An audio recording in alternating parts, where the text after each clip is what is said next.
There is a warrior in the Mahabharata whose story is so tragically unfair, so cosmically rigged against him from birth, that even his enemies wept when he died. His name was Karna, and his life is proof that talent, loyalty, and courage mean nothing when the universe has already decided you lose. Karna was born to Kunti, the mother of the Pandavas, the heroes of the Mahabharata. But here is the cruel twist. She gave birth to him before her marriage, as a teenager, after accidentally invoking Surya, the sun god. Terrified of the scandal, she placed her newborn in a basket and set him adrift on a river. Think about that. The greatest warrior who would ever live, abandoned on day one because society would not accept him. A charioteer named Adhiratha found the baby and raised him as his own. Karna grew up believing he was the son of a low-caste charioteer. He had no royal name, no palace, no army of tutors. But he had something that could not be taught, an almost supernatural gift for warfare. When Karna showed up at the great tournament where princes displayed their martial skills, he matched Arjuna, the Pandava prince, blow for blow, arrow for arrow. The crowd was stunned. Here was an unknown boy matching the finest warrior prince in the land. But before the contest could conclude, Kripacharya, the royal teacher, stopped everything and asked one question. Who is your father? What is your lineage? Karna had no answer that would satisfy them. He was publicly humiliated, called a charioteer's son, told he had no right to compete with princes.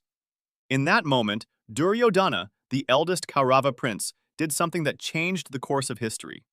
He stepped forward and crowned Karna the king of Anga, right there on the spot. Not because he was kind, because he saw a weapon.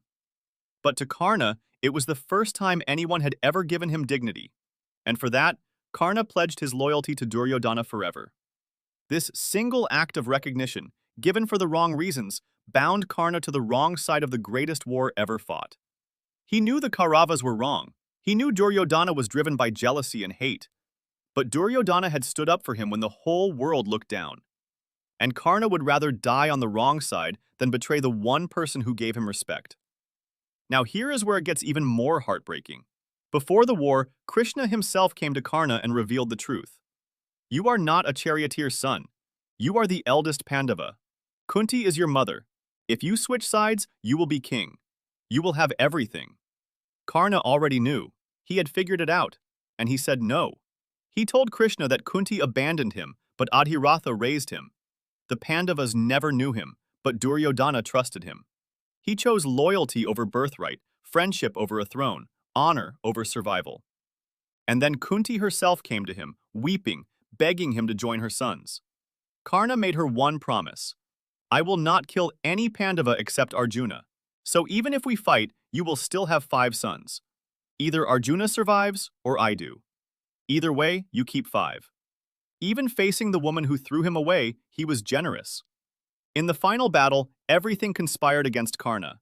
His chariot wheel sank into the mud. His divine weapons failed at the critical moment because of a curse he had received years earlier. Arjuna's charioteer was Krishna, a god. Karna's advantages had been systematically stripped away by fate, by curses, by cosmic design. And still, even with one hand trying to free his stuck chariot wheel, Karna fought. Arjuna needed a divine weapon to finish him. When Karna fell, the battlefield went silent. Even the Pandavas, his brothers who never knew him as a brother, felt the weight of what had happened. Yudhishthira later said that Karna's death haunted him more than any other. Because Karna was not a villain. He was a hero born on the wrong side of a rigged game. And that is what makes his story immortal. Not his strength, not his skill, but the fact that he chose loyalty over everything, knowing it would cost him everything. Subscribe if you want more stories from the greatest epic.